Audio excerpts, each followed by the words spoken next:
I got to a bad place because what I hadn't realized was that what was fueling my leadership and my work at that time was performance. Was trying to prove myself, not feeling, worthy or not feeling capable, was not doing the inner work that it took to catch those things before. You got to start with the good, bad, and ugly. But not everything's been great. And I don't know about you, but it doesn't make me feel good. It makes me sometimes wonder, how can I be a better leader?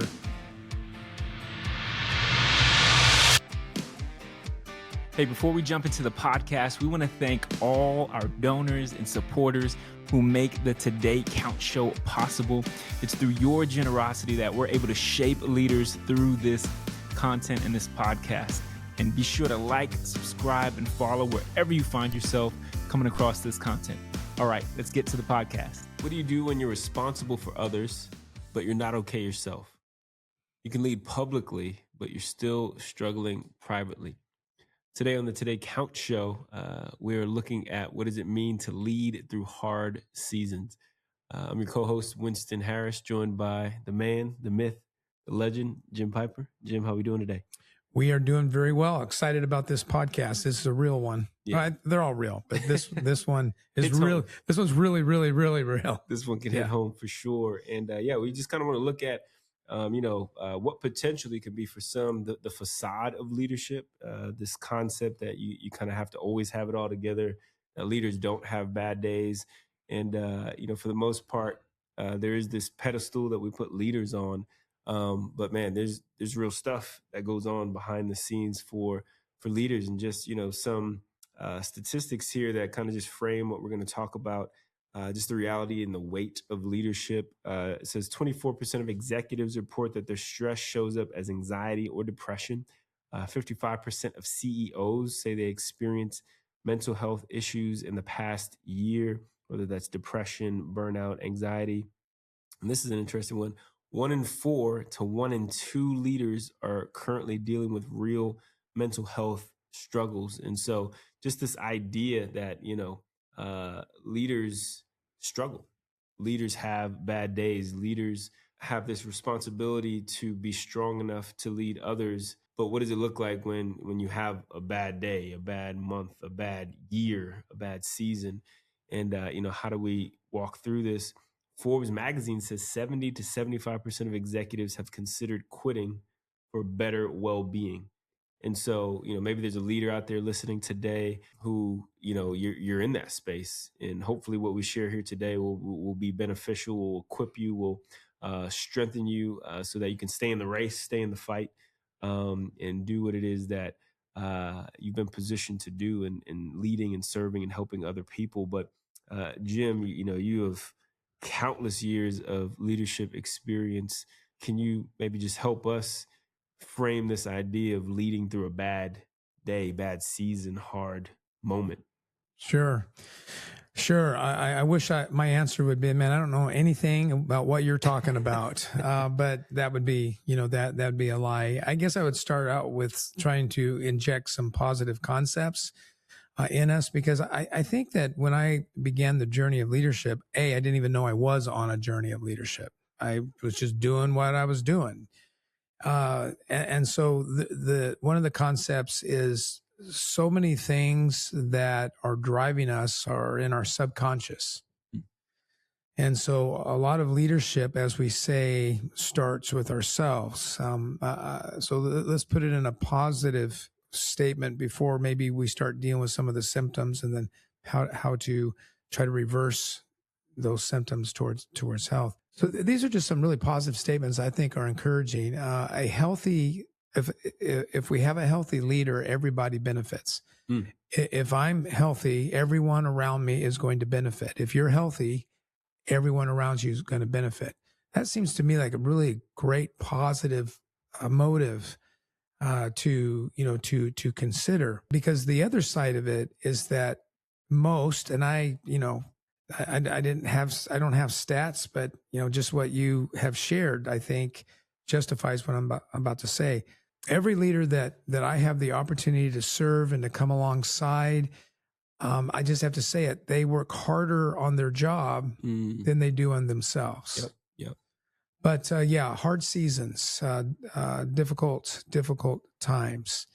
For me, I think that the most disappointing, difficult things had to do with expectations that I was either feeling or that were actually being projected upon me, wearing me down to a point where, I was redlining. And when I'm redlining, it doesn't take much for then my behavior and my emotions to cross, that proverbial line of losing oneself. Can you talk us through redlining? Yeah, redlining is, when we're leading ourselves, when I think of redlining, I think of that heart monitor, right? And you can see that beep, beep, beep, I think up and down.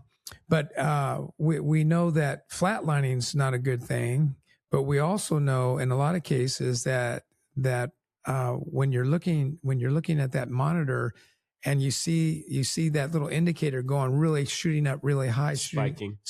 Thank you. That's a great word.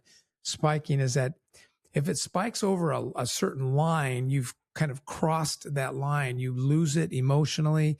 You start trying to treat yourself in unhealthy ways. So redlining is that you're just living constantly in adrenaline, constantly in what, sometimes we call here quadrant 1, where everything's important. Everything is urgent. You can't see up from down. You're just running around with your head cut off. Everybody wants more from you. You're just not taking care of yourself either. You're just getting up and, you become an adrenaline, junkie. I remember my first year in ministry happened to be my first year of marriage. And I did not really understand what that would mean until the end of that year, where my wife and I were on this anniversary trip, and she happened to see me answer an email for work, and that was kind of like the last straw for her. She was like, what are we doing here? Like, yeah. And yeah, we got to a really, really bad place. I got to a bad place because what I hadn't realized was that what was fueling my leadership and my work at that time was performance, was trying to prove myself, right? And there's all this, untangling of identity and, not feeling, worthy or not feeling capable. And so was not doing the inner work that it took to catch those things before I got to that point where there's conflict in my marriage, where there's internal conflict in my mental health, and, this constant pressure that was not coming from anybody else other than my perceptions of what others thought about me. And I remember there was another time where me and my wife were sitting at Crackle Barrel. At that time, early on in our marriage, Crackle Barrel was like Ruth Chris. It was like, man, this is it. This is awesome. And I'm sitting there, and literally like a tear just kind of comes out of my eye. Just kind of like rolls out. Like I'm not crying visibly, other than this tear forcing itself out of my face. And my wife was kind of looking at me like, what's happening? Like, what she was, because I mean, I don't cry. Like, I don't, I'm not a super emotional person. I'm pretty even keel. And so she's just kind of looking at me like, what is going on? Are you okay? And I'm like, I don't know. Like, there's a lot of things happening internally, and I don't really know what to do with that. Right. I just feel this weight. And and in the leadership world, you're not allowed to feel that kind of stuff or to be human. Yeah, you can't. Seemingly, you think you can't slow down enough because you're not going to be productive enough. Yeah, and so if because it takes time and effort and energy to go inward and unpack all those things. And so I can look back and see, early on in my leadership journey, how I didn't realize, to your point, working a lot on my work, but not working enough on myself, or even giving myself permission to work on myself. Can I ask you a question? When you played basketball, did you, and maybe you never did, but were you ever in a game where you kind of lost yourself in the sense that you forced a shot either because you were frustrated with other players on your team not moving the ball around, or maybe you have missed some and you're trying to prove to yourself and to others, or whatever reason? Did talk about that. Did that ever happen to you? Yeah, I can remember times where I would play the game very uncharacteristically. Okay. And I can think of external factors that were happening, and I can even think of internal off the court factors that would also, play into those moments where, whether it was not willing to play within the system, we had an understood play that we're running, or, we had a way that we would play, and I'm going to, either force a shot. I'm going to try to, score a bunch of points for some reason. I'm going to, where this surprisingly happened for me is because I would kind of flip a switch playing basketball on the court versus off the court. Off the court, very unassuming, very, chill. Yeah. On the court, just a savage. Yeah. Like, I'll fight you. Yeah. But most of the time controlled aggression, if you will. Yeah, difference between being competitive versus forcing something. Yeah. Yeah. And so there would be times where I would lose my cool uncharacteristically, where I'm almost looking for fights, where I'm almost trying to, inflict harm on people in certain ways, right? And so it was things that were happening, whether it was me feeling slighted by a coach, or feeling slighted by teammates and or opponents.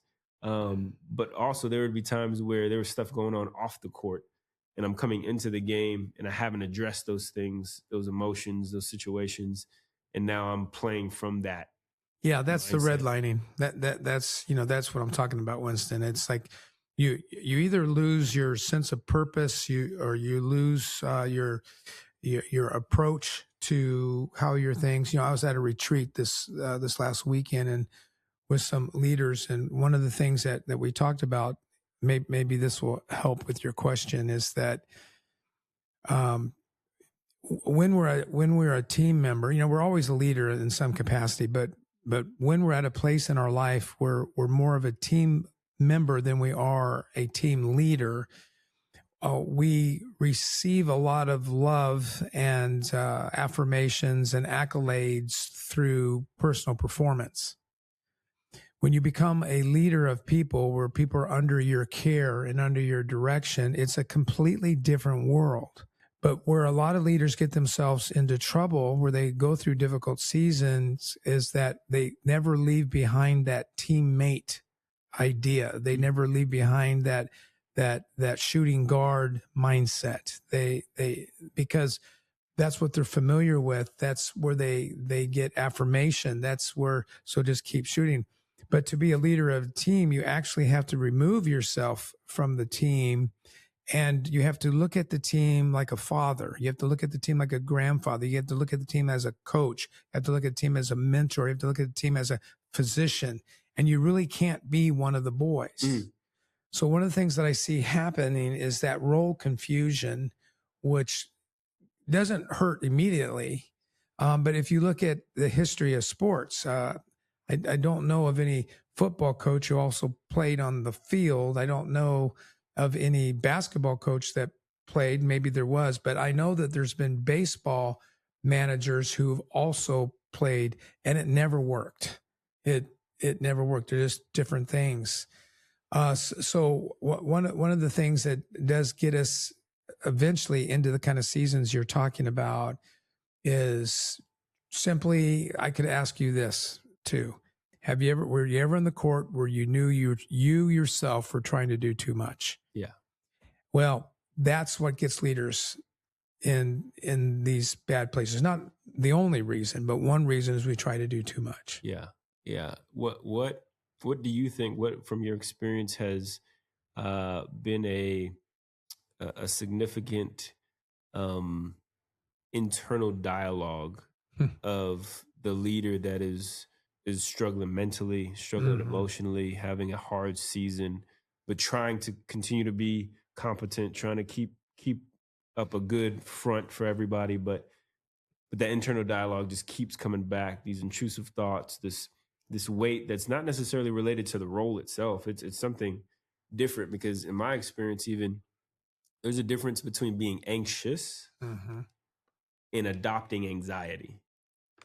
There's a difference between, okay, I got this project and this deadline, and man, I really want to do well, and I'm it matters to me. So there's this nervous energy, if you will, or there's this weight that you feel about executing it because you care.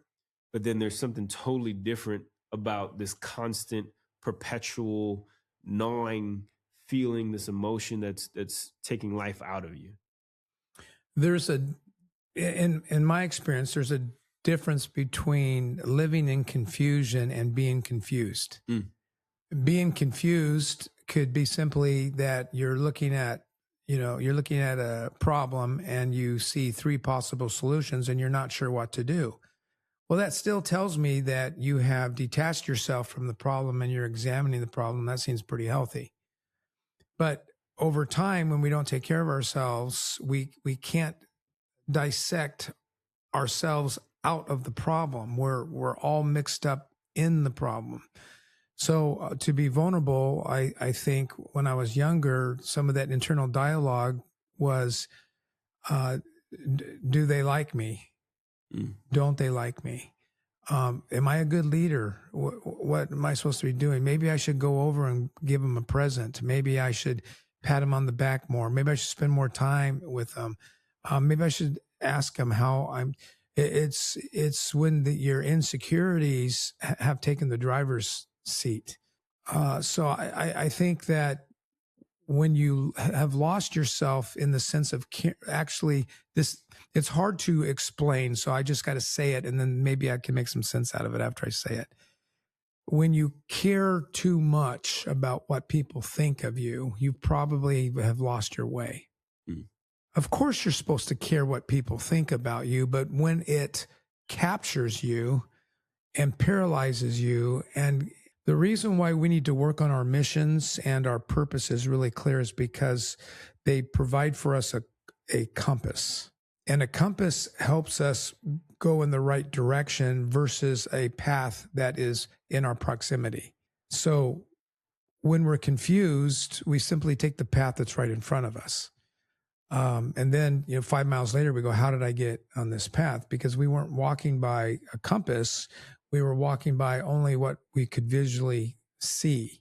So when I have a clear purpose for my life or for this job or for what I'm doing, and I have that clear, that provides a compass for me. So when an opportunity comes in my proximity, I can look at the compass and see whether that lines up or not. So that's what I mean by there's a difference between not being sure which of these 3 paths I should take, because that happens to everybody. 40% that might work, 30% that might work, 30% that might work. Which do I do? And then, of course, when you listen to too many voices. Great leaders don't ignore their past. They learn from it. Every decision you've made, every mistake, every win, every failure. It's all shaping the leader you're becoming. In Story, the art of learning from your past, you'll discover how to turn experience into wisdom, setbacks into strategy, and pain into purpose. This isn't just a book about reflection, it's a playbook for growth. If you want to lead with clarity, humility, and confidence, your story matters. Learn from it. Grab your copy of Story, the art of learning from your past, where books are sold. Going back to the statement that we often work harder on our job than we do in ourselves. And what that means is when we get up in the morning, we just skip right to work. And the only thing we did for ourselves, take a quick shower and brush our teeth. And so you're starving yourself. You are setting yourself up for failure. This is not a spanking on this podcast. It is something that we do when the pressure's on. And then what we do is we rationalize, well, it's just this week. And then next thing you know, to your point, your spouse begins to say, if I can just get through this week, and that's the next thing they hear. And we just got to get through this season. And the more I hear that in organizations and from individuals, I get fearful. I get fearful. I had one man contact me about this last retreat and said, it's just a really busy time. It's been crazy, absolutely upside down. I should probably take this one off. I texted him. I said, well, you're a big boy. You're a leader. You can do what you want, but those are the times where you do need to come to the retreat because you'll never get off this roller coaster. You mentioned the word insecurity, which I feel like I don't hear enough of in leadership context. Why do you think the majority, and I guess I'm making an assumption here, but the majority of leaders are leading from insecurity? That's a great question, and I have an answer right at the top of my tongue because I think in a lot of my life, I have had a fear of failing. So it probably comes more from a personal place of when did I ever connect the dots that a fear of failing is brother to insecurity? Why couldn't I learn to play the game or do the work with joy in my heart and have a learning in, why did I not have confidence, in that? That's part of it. But I think the other part of it is that, like I said earlier, we get up in the morning, we go to work, and we're not getting up early enough to take care of ourselves to do this. So is your question, why don't you hear more of it, or why are we insecure? Probably more, why do you think most leaders are insecure? I think because we don't give ourselves permission to embrace what really is. So when I get in trusting relationships with leaders, I have a term called GBU, good, bad, and ugly. And I believe that we don't talk about insecurity because we won't embrace it. Meaning that what I try to explain is I say, why don't we sit in this hot tub? And this hot tub is bubbling and jets are going, and let's just think through our lives right now. What's good? And let's just confess it. What's bad? And let's confess it. And then what's potentially ugly? Because there's probably bad and there's probably ugly. And why am I saying that will bring to the surface insecurities that now can be named?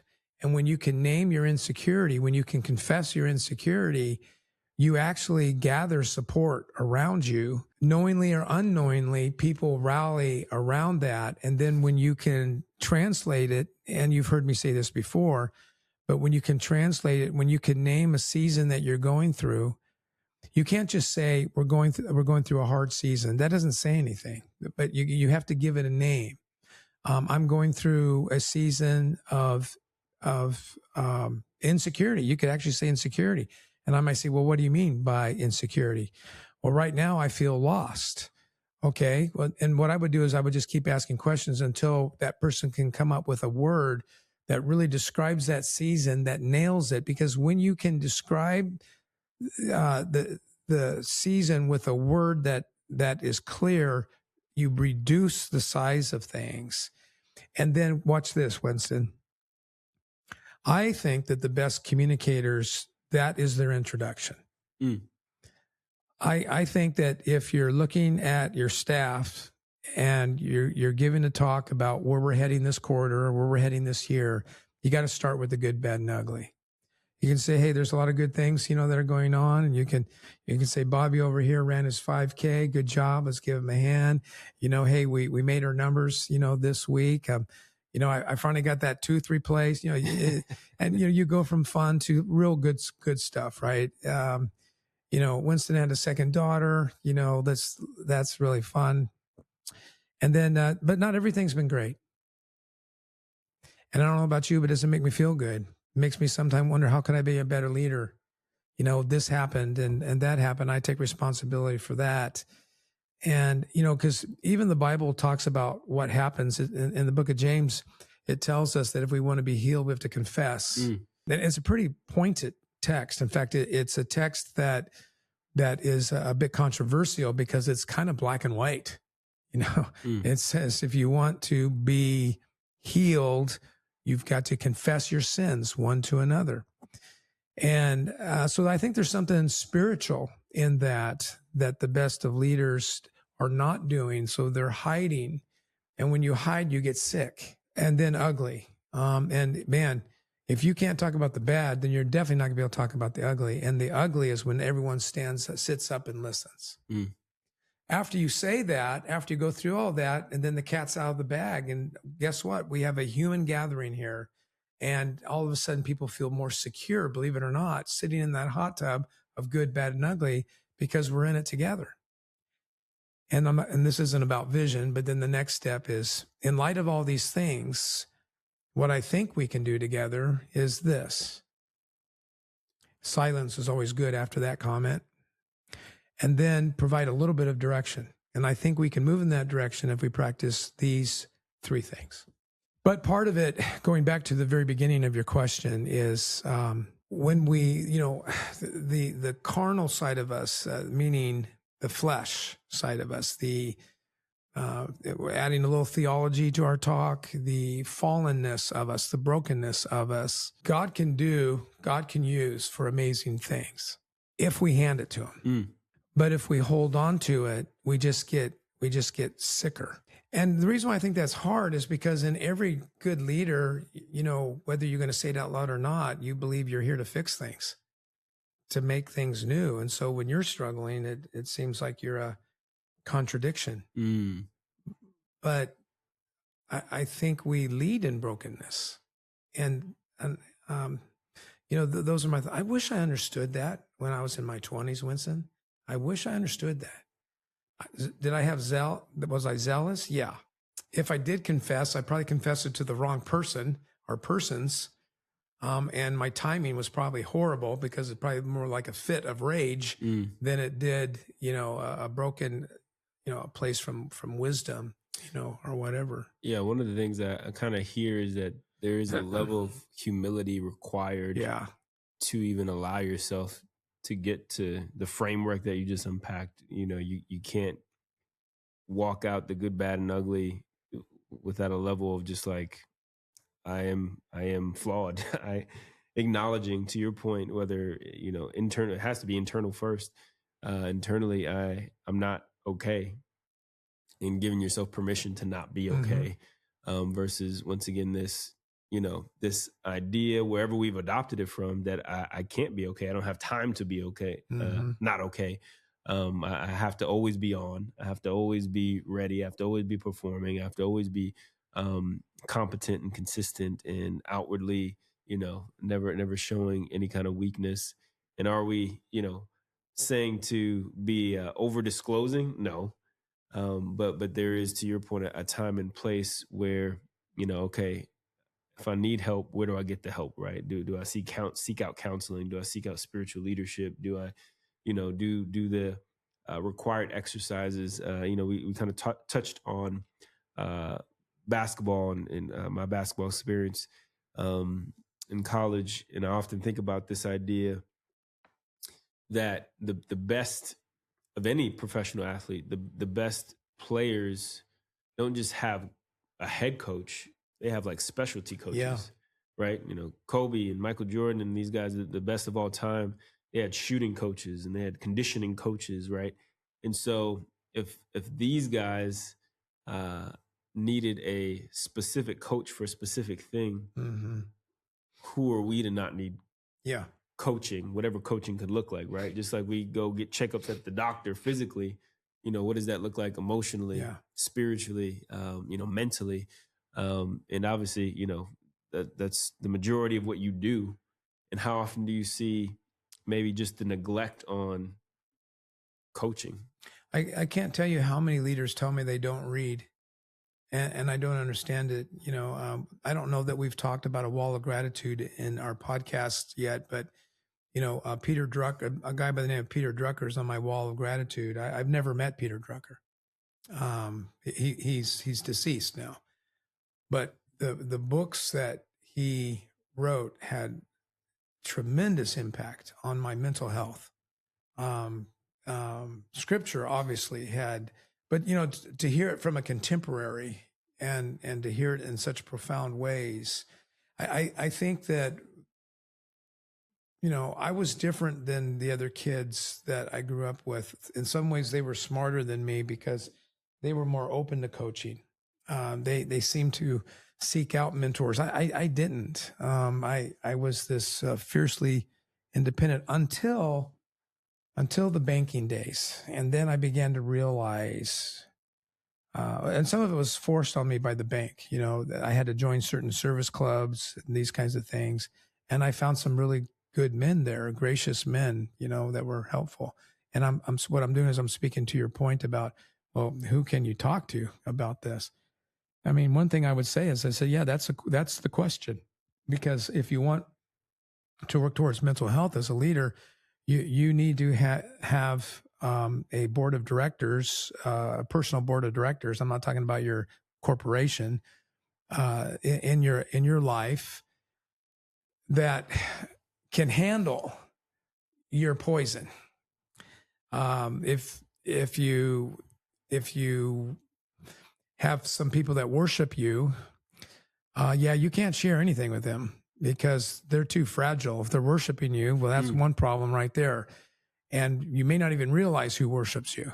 But if you're a leader and you're making a dent in this world, you've got people that are worshiping you. Yeah. And so they might send you flowers and love songs and all of that. And so you might have this knee-jerk desire that when you need to unload or get some affirmation, you know, you don't go there. Don't go there.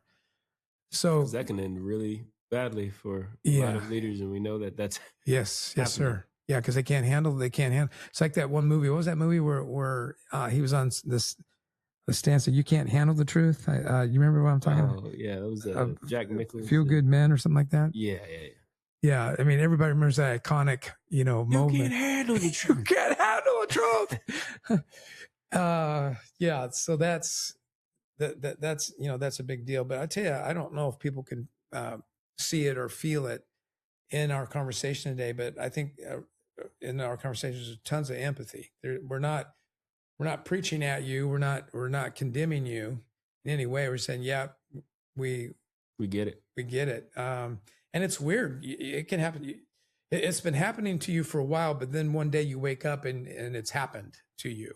So it creeps up on you. So that's why if you think you can skip your journaling today, you can skip your reading today, your audiobook today, your appointment with your coach that you're going to cancel because you're just too blank busy. That's how it starts. Yeah.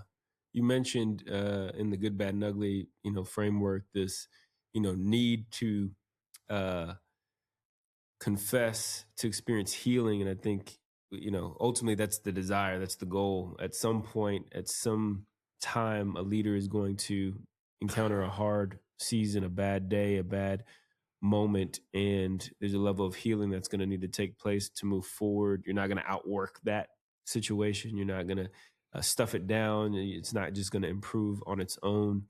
And we've kind of touched on these spaces, but just, reiterating maybe 4 anchors of somebody who's having to lead through, because you just can't stop leading either. You just can't remove yourself from, the seat, if you will. But, adjusting your pace, first of all. You're not necessarily adjusting your assignment, but you're adjusting the pace. Stepping down is not necessarily the move usually. Weaker people will want you to step down, right? But you have to stand up to weaker people. And there's the pressure again of leadership. Yeah, you're never off, but I like what you're saying. Yeah. It's not stepping down, but slowing down. Slowing down. Because how else can we start to take that internal inventory and start to, unpack the insecurities, unpack the thought patterns, unpack the, where's this pressure coming from? Where's this anxiousness coming from? Where is this, internal discomfort coming from? And so adjusting our pace, not our assignment. But then to your point, we've already talked about this a little bit, but letting people in, understanding the right voices, trusted voices, not the crowd, not the people that are, following you on Instagram, not the people that, celebrating you and the yes people, but are there people that are willing to tell you the hard thing? And the people who get on your bus really fast are the ones you have to be most careful with. Yeah. What do you mean by that? People who say yes too quick are the ones that, generally speaking, are not going to hang around. That's just experience. They've already revealed they don't have, maybe they don't have enough miles on their chassis to know that eventually every journey gets rough. And if they joined you at mile 60 and mile 67 is a bump, they're off. So be aware of early adopters. Yeah, beware of early adopters. And then, being honest about capacity. And I think this is a huge practical piece here. And maybe this is for, those who are in the midst of this cycle of it's just another week. I just got to get through another week, or I got to get through the season. Yeah. Unlocking that cycle with the realization of what is your capacity for this season, this moment. How often are leaders just built by a bunch of yeses, but not the right yeses? Right. And so they're not really building anything, because, you're going to have times where you need the no's and the yeses to find its harmony and push out, the right melody. I learned that one the hard way, because one of my ventures was just too good to be true. It was 7 years of perfection. And when year 8 came, we didn't know how to deal with it. We never really had that, that tenacity. Yeah, I think sometimes people misconstrue a no for never. But sometimes a no is a not now. Right. And if we can frame that, because especially leaders, pretty hungry to get things done, pretty hungry to achieve, pretty hungry to move things forward and the ball down the field. And a no can seem like, a shot to this lack of productivity or a lack of purpose, which we'll get to here in a second. But understanding that, hey, this yes can be postponed, right? Maybe this isn't the project for this season, but in the next 5 years, in the next 3 years, or, for myself, being married with no kids is different than being married with kids. And then I know there's a season Absolutely. where having no kids, empty nester season, right? Yep. And so there are different yeses in each of those seasons that are appropriate for one's internal health and mental health. And so making sure that we use wisdom, especially in the hard season when we've identified, hey, I'm not doing well. What's the right yes? And what are the necessary no's? Usually I need more no's than yeses in that season.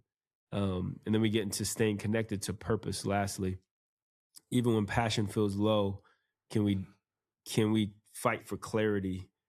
Why am I doing what I'm doing? What is the reason that I get up in the morning? What is the reason I show up to do this job? Is it the affirmation? Is it the accolades? Is it the status? Is it the power? Or is there something deeper than that? Because those things can't sustain me. Those things can't keep me going. The reason why I might be in a hard season is because that's all I've been living off of. And have I done the work, to drill down on what is my why? In your experience, how maybe long? I don't know if that's even the right question, but how long does it take somebody to wrestle down a type of why? Oh, to figure out why they're doing what they're doing? Yeah, boy, that's a really tough question. I think that the good news is that I think sometimes our why is tucked down really deep inside of us, and God doesn't treat our life like it's a class with a history test at the end, and if you get something below a 60, you fail. I think that when you're younger, you have a lot of passion, and your why is maybe seeking purpose. And so you're just doing everything with vigor and passion. And so you might look like a chicken with your head cut off, but you're okay. You're trying to do that. I think as you get older, I heard a man say something at this retreat, and I wasn't even working on playbooks or anything, but he says, it was something like, I think that I'm coming closer to understanding my purpose, which is, providing value, which I thought was a really great start, for him to, to think through that. But he's at an age now where I'm going, yeah, at your age, you probably should be finding out your north, because if not for you, for everybody who's following you. And that might be the difference going from player, to leader. I think it's really, really, I think a player can be confused, and that's why he has a coach. But if you're the coach, you better know your purpose, because people are following your purpose. They're borrowing your purpose until they can find their own. Really good. Really good. Yeah. If you're listening and you're in a hard season, I just know you're not alone. And the season doesn't get the final say over your leadership. Hopefully anything that we've talked about here is encouraging. And we'll leave you with this. Today counts even on the hard days, especially the hard days. Thanks for spending part of your day with us on the Today Count Show. If today's conversation encouraged you, challenged you, or helped you grow, share it with someone in your circle, because we're better when we grow together. And be sure to subscribe, leave a review, and stay connected with us on Instagram, YouTube, LinkedIn, and Facebook. And remember, real change doesn't happen someday. It happens today. Until next time, keep showing up, keep building, and keep making today count.